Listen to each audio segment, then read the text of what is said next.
러시아가 오늘 새벽 우크라이나에 대한 전면 공격을 개시했습니다. 약 8시간에 걸쳐 우크라이나 전역에는 미사일과 포격이 쏟아졌습니다. 바이든 대통령은 이런 러시아의 우크라이나 침공에 맞서 새로운 제재와 대러 수출 통제를 발표했습니다. 재외선거 투표 참여가 오늘까지는 기대에 미치지 못하고 있습니다. 하지만 내일부터 추가 투표소가 운영에 들어갑니다. 오미크론보다 더 전염성이 강한 일명 스텔스 오미크론 확산세로 팬데믹의 종식이 지연될 수 있다는 우려가 나옵니다. 보건당국과 전문가, 백신 제조업체들은 앞으로 닥칠 수 있는 사태에 대비하기 위해 코로나19 백신 4차 접종을 준비하고 있습니다. 이상은 이 시각 주요 뉴스입니다.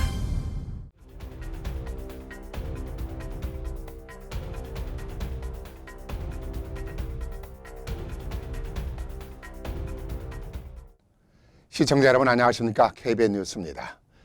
일촉즉발의 긴장감이 맴돌던 전쟁이 결국은 터지고 말았습니다. 러시아가 어제 저녁 새벽 5시 50분경에 우크라이나에 대한 전면 공격을 개시한 것입니다. 약 8시간에 걸쳐서 우크라이나 전역에는 미사일과 포격이 쏟아지면서 우크라이나 국민들은 공포에 휩싸이는가 하면은 피난 행렬에 나서기 시작을 했습니다. 양측에서 전사한 사람들의 숫자가 어림잡아 90명이 넘는 것으로 알려졌습니다만 이제 시작인데 얼마나 많은 사망자가 발생할지 걱정입니다. 오늘 새벽 5시 50분 러시아가 우크라이나에 대한 전면 공격을 개시했습니다. 양측의 전사자 수는 90명이 넘는 것으로 집계되고 있지만 전쟁 양상에 대한 양측 군의 발표는 엇갈립니다. 우크라이나 군사령부는 동부 돈바스의 최전방 마을에서 러시아 군용기를 6대째 폭파하고 약 50명을 사살했다고 밝혔습니다. 우크라이나 대통령실은 자국군 최소 40명이 숨지고 수십 명이 부상을 입은 것으로 집계했습니다. 러시아 국방부는 우크라이나의 공군기지를 무력화하고 방공망을 봉쇄했다며 시설 파괴를 강조하면서도 국제사회의 시선을 의식한 듯 사상자 집계는 내놓지 않았습니다. 현재 우크라이나는 서쪽을 제외한 모든 방향에서 러시아에 포위당하고 있습니다. 우크라이나 국경수비대는 러시아 지상군과 탱크, 중장비가 국경을 넘어 북부 체르니히프와 북동부 하르키프, 동부 루안스크 지역으로 진입했다고 밝혔습니다. 남부 크림반도 쪽에서도 러시아 병력과 탱크 등이 국경을 넘어 들어오고 있는 것으로 파악됐습니다. 이미 북부와 남부로 진입한 러시아 호송 차량들은 우크라이나 중심부로 진격하고 있고 서방이 우려한 키예프 점령이 가시화되고 있다는 분석도 나왔습니다. 볼로디미르 젤란스키 우크라이나 대통령은 소셜미디어로 계엄령을 선포하고 침착해야 한다며 가능하면 집에 있으라고 주문했지만 주민들의 불안감을 잠재우지 못했습니다. 지하철역과 버스 정류장에는 비교적 안전한 서부 지역으로 피난하기 위한 주민들의 행렬이 끝도 없이 이어지고 있습니다. 미국은 러시아가 우크라이나를 침공하면서 다각도로의 경제 제재를 하는 등 수출 통제까지 할 것으로 발표를 했습니다. 푸틴 러시아 대통령까지 직접 제재할 가능성이 높아져서 러시아와 우크라이나 사태가 앞으로의 세계 경제를 뒤흔들어 놓을 것으로 전망이 됩니다. 바이든 대통령은 오늘 오후 대국민 연설을 통해 강력한 추가 제재와 무엇이 러시아로 수출될 수 있는지에 관한 새로운 통제를 허가한다고 밝혔습니다. 바이든 대통령은 이 통제가 러시아의 경제에 즉각 그리고 시간이 흐르면서 가혹한 비용을 부과할 것이라고 했습니다. 또 미국만이 아니라 유럽연합 27개국 등이 동참했다고 밝혔습니다.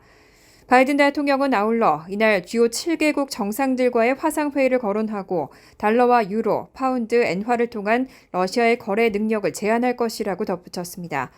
아울러 러시아의 21세기 하이테크 역량에도 피해를 주겠다고 했습니다.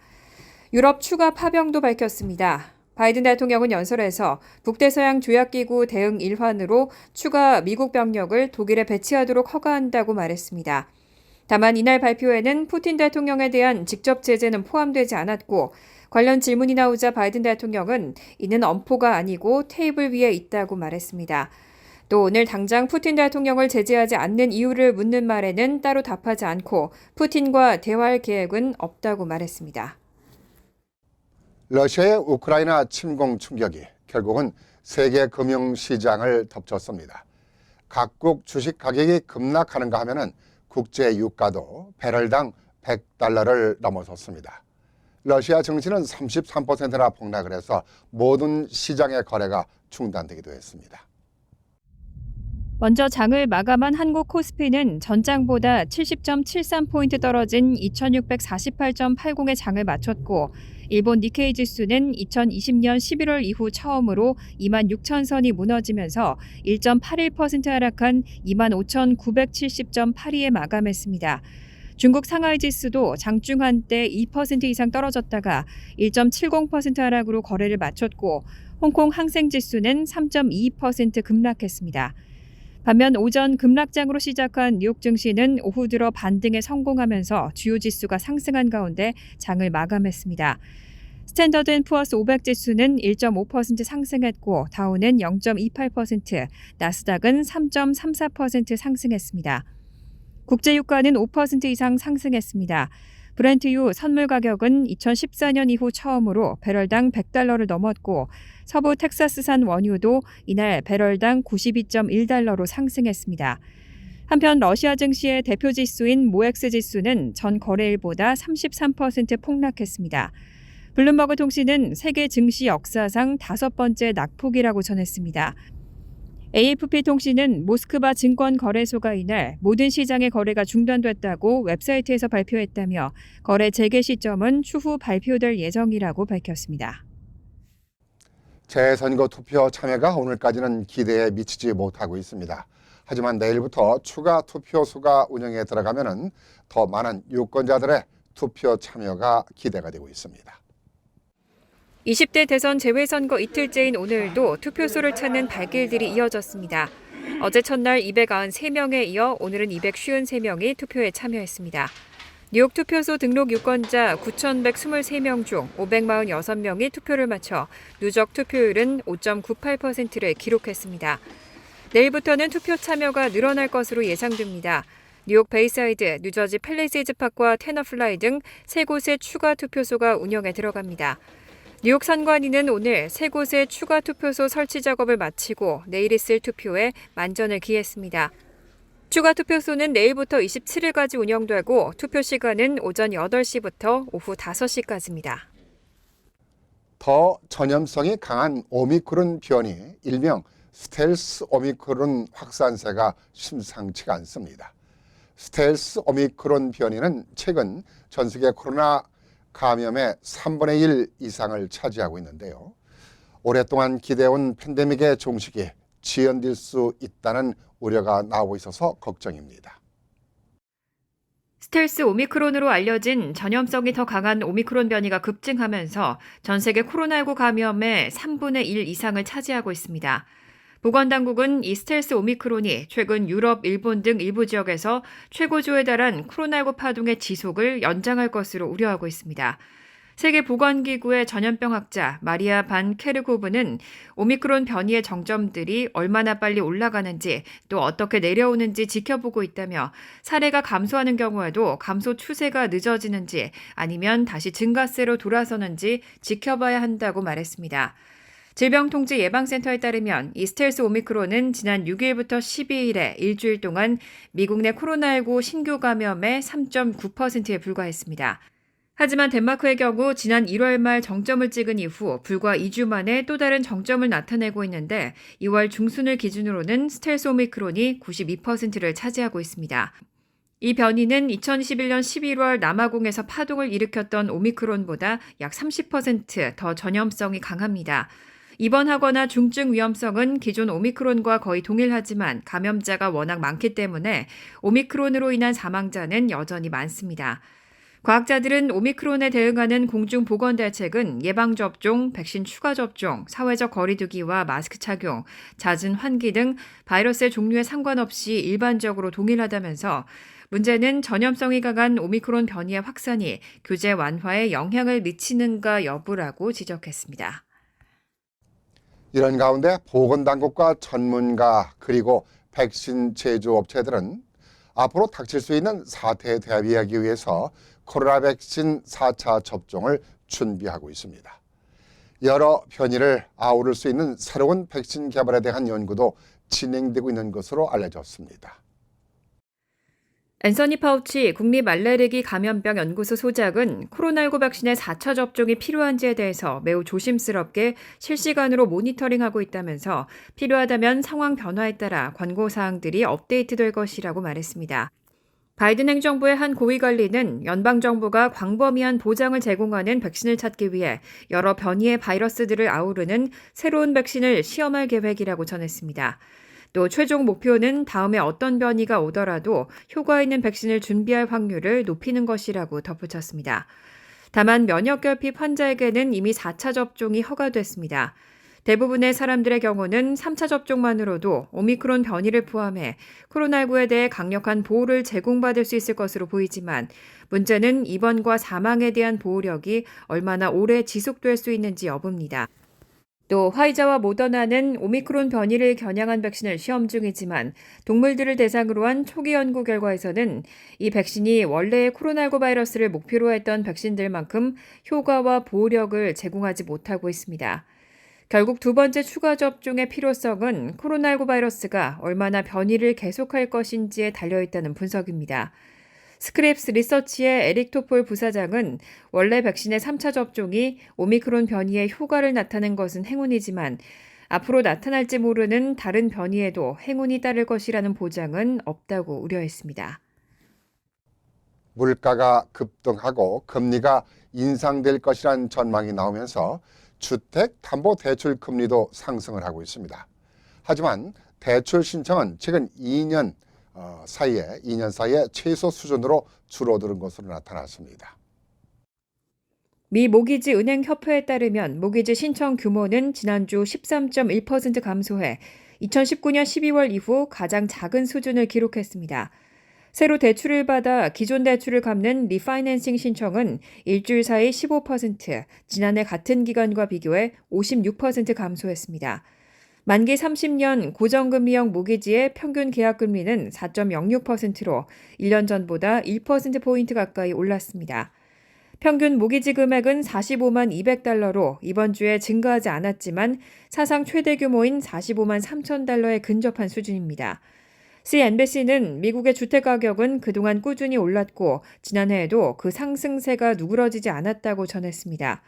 글로벌 지수 산출기관 스탠다드 앤 푸어스 다우존스 인디시즈의 크레이그 라자라 전무에 따르면 지난해는 미국 집값이 34년 만에 가장 많이 오른 해로 기록됐습니다. 주택가격 상승률은 18.8%로 2020년에 10.4%를 훌쩍 뛰어넘었습니다.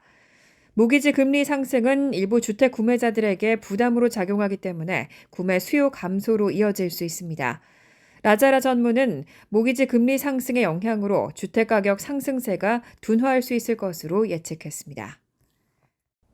뉴욕시가 하루 평균 코로나 감염률이 큰 폭으로 떨어지면서 방역 지침들이 완화되기 시작하고 있습니다. 조만간에 실내 활동을 위한 백신 접종 여부 증명이라든가 마스크 착용 의무화 조치가 철회될 것으로 전망되고 있습니다. 에릭 아담스 뉴욕시장은 어제 브루클린에서 열린 기자간담회에서 백신 접종 확인과 마스크 의무화 등의 방역 조치를 철회할 가능성을 묻는 질문에 빨리 끝내고 싶다며 조만간 일부 사항을 발표할 것이라고 밝혔습니다. 또 식당이나 실내 공간에서 백신 접종을 확인하는 K2 NYC 조치를 철회하는 것이 최우선이라는 뜻을 내비쳤고 실내 마스크 의무화 조치도 해제할 가능성을 보여줬습니다. 뉴욕주에선 이미 실내 마스크 의무화 조치를 해제했지만 현재까지 뉴욕시에선 학교와 의료시설, 대중교통 등에서 마스크 착용을 의무화하고 있습니다. 식당 등에 입장할 때도 여전히 백신 증명서를 보여줘야 합니다. 하지만 뉴욕시의 지난 일주일간 일평균 코로나19 확진자 수가 707명, 감염률이 1.71% 수준으로 떨어진 만큼 규제를 단계적으로 완화하기로 한 것으로 보입니다. 연방정부의 기내 공항 마스크 의무화 조치도 다음 달 18일이면 만료됩니다. 지하철 선로에서의 묻지마 밀치기 범죄가 잇따르면서 지하철 안전에 대한 우려가 커지고 있습니다. 그동안 스크린 도어 설치에 회의적인 입장을 보여왔던 메트로폴리탄 교통공사는 일단 전철역 3곳에서 스크린 도어를 시범 운영하겠다는 계획을 밝혔습니다. 어제 제노리버 MTA 회장 겸 CEO는 NY1 방송과의 인터뷰에서 타임스퀘어역 7번, 3번가역 L, 서핀 블러바드 JFK 공항역 2노선에 스크린도어를 설치하고 시범 운영할 예정이라고 밝혔습니다. 다만 설치 및 운영 시점 등 정확한 일정에 대해서는 밝히지 않았습니다. MTA는 그동안 스크린도어 설치에 회의적인 입장을 밝혀왔습니다. 하지만 지난 1월 미셸 엘리사 고가 정신질환을 겪고 있는 노숙자에게 밀치기를 당해 선로에 떠밀려 사망한 사건 이후 지역 주민과 정치인들의 스크린도어 설치 요구가 급증하면서 스크린도어 설치를 재검토하겠다고 밝힌 바 있습니다. 앞서 MTA가 발표한 보고서에 따르면 시 전역 472개 전철역 중 스크린도어를 설치할 수 있을 것으로 분석되는 곳은 128개 정도고 비용은 70억 달러에 달할 것으로 추산됩니다. 설치가 불가능한 주요 원인으로는 대다수 역들의 플랫폼이 너무 좁기 때문에 스크린도어를 설치하면 휠체어를 위한 공간 확보를 요구하는 장애인 보호법의 준수가 어렵다는 점이 꼽혔습니다. 또 열차별 크기와 모양이 다르고 열차와 플랫폼 사이 간격이 커서 위험하다는 점도 지적됐습니다. MTA는 스크린도어 설치 외에도 선로 내 열과 레이저 탐지기를 설치하는 방안도 고려하고 있습니다. 현대자동차의 성능이 최고 수준을 보이면서 판매량이 늘어나면서 한인들에게는 한국자동차의 가치가 높아지면서 자부심까지 가졌습니다만 현대자동차 딜러들이 웃돈을 과다하게 부과하면서 소비자들의 불만을 샀습니다. 이를 바라보던 현대자동차가 딜러들의 바가지 판매 상술에 경고장을 보냈습니다. 브랜드에 부정적인 영향을 미칠 것이라면서 대응에 나선 것입니다. 아주 잘한 일인 것 같습니다. 어제 미 자동차 전문 매체 오토모티브 뉴스는 현대자동차와 현대차의 고급 브랜드 제네시스가 자사 차량에 과도하게 웃돈을 얹어 판매하는 딜러들에게 경고 서한을 발송했다고 보도했습니다. 현대차는 이 서한에서 고객들이 딜러의 가격 관행에 불만의 목소리를 내고 있다며 이런 관행을 그냥 놔둔다면 브랜드에 부정적인 영향을 미칠 것이라고 지적했습니다. 오토모티브 뉴스에 따르면 미국 딜러들은 차량 부품난 등으로 신차 공급이 부족해지고 판매자 우위의 시장이 형성되자 가격을 잇따라 인상했습니다. 독립사업주인 미국 딜러들은 자동차 판매 가격을 자유롭게 정할 수 있는 권한을 갖고 있습니다. 하지만 권장 소비자 가격보다 훨씬 높은 금액에 판매하는 딜러들의 바가지 상술이 기승을 부리자 현대차가 대응에 나선 겁니다. 실제 적지 않은 딜러들이 대리점에 입고된 차량에 가격 인상 스티커를 부착하고 온라인 광고에 표시된 가격을 보고 찾아온 고객에게 웃돈을 얹고 있습니다. 일부 딜러는 인기 모델인 팰리세이드와 아이오닉 5에 권장가보다 15,000에서 2만 달러가 더 비싼 가격표를 붙이는 것으로 알려졌습니다. 현대차는 딜러의 가격 인상이 새로운 고객을 확보하고 고객의 충성도를 유지하는 회사의 장기적인 능력을 훼손한다며 불공정한 가격 책정으로 얻을 단기적인 이익보다는 현재 고객과 미래의 잠재적인 고객을 잃을 위험이 더 크다고 지적했습니다. 간추린 소식 전해드립니다. 미국에서 역사상 첫 흑인 여성 대법관 탄생이 예고된 가운데 후보가 3명으로 압축됐습니다. 후보 3명은 케탄지 브라운 잭슨 워싱턴 DC 항소법원 판사, 리온드라 크루거 캘리포니아 대법관, 줄리아나 미셸 차일즈 사우스캐롤라이나 연방법원 판사로 최근 바이든 대통령이 개별 인터뷰를 마친 것으로 알려졌습니다. 백악관은 이달 안에 신임 대법관 지명자를 발표할 예정이라고 밝혔습니다. 노동부는 오늘 지난주 신규 실업수당 청구 건수가 23만 2천 건으로 집계됐다고 밝혔습니다. 전주보다 17,000건 감소해 2주 만에 다시 감소세로 전환했고 블룸버그 통신이 집계한 전문가 전망치 23만 5천 건보다 더 감소한 수치입니다. 최소 2주 이상 실업수당을 신청하는 계속 실업수당 청구 건수는 11만 2천 건 감소한 147만 6천 건을 기록해 1970년 3월 이후 최저 수준으로 떨어졌습니다. 전문가들은 미국 기업의 인력난이 계속되고 있는 데다가 코로나19 상황도 개선돼 앞으로 노동시장을 긍정적으로 전망하고 있습니다. 미국에 본사를 둔 세계적 화장품 기업 에스티로더의 부분별 사장 존 댐시가 인스타그램에서 인종 비하 게시물을 올렸다가 곧바로 정직 처분을 받았습니다. 댐시 사장은 지난 21일 인스타그램에 어린이 TV 프로인 세서미 스트릿 관련 사진을 올리면서 특정 인종을 비하하는 단어를 포함시켰습니다. 최고 경영자인 파브리지오 프레다는 20일 간부들에게 보낸 메모에서 존 댐시 그룹 사장을 무급 정직에 처한다며 포용성을 중시하는 회사로서 또한 회사가 추구하는 정책에 따라 회사의 모든 임직원은 그 가치를 옹호할 의무가 있다고 덧붙였습니다.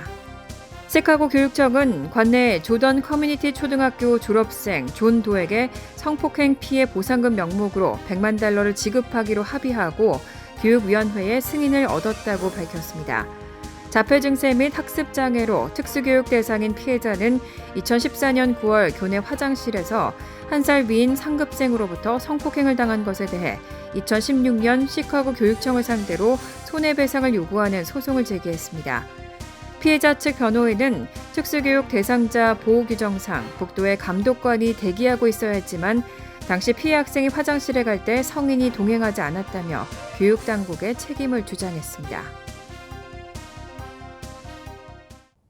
우크라이나 침공 사태로 세계적인 증시가 출렁이는 가운데 한국 증시는 큰 폭으로 하락을 했습니다마는 미국 증시는 오히려 큰 폭으로 상승하는 현상을 보였습니다.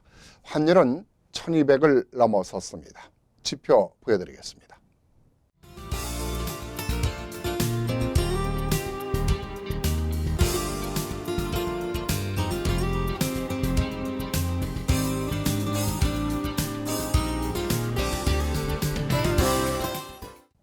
며칠간 따스한 기온을 보였습니다만 오늘부터 주말까지 다소 차가운 날씨가 예상됩니다.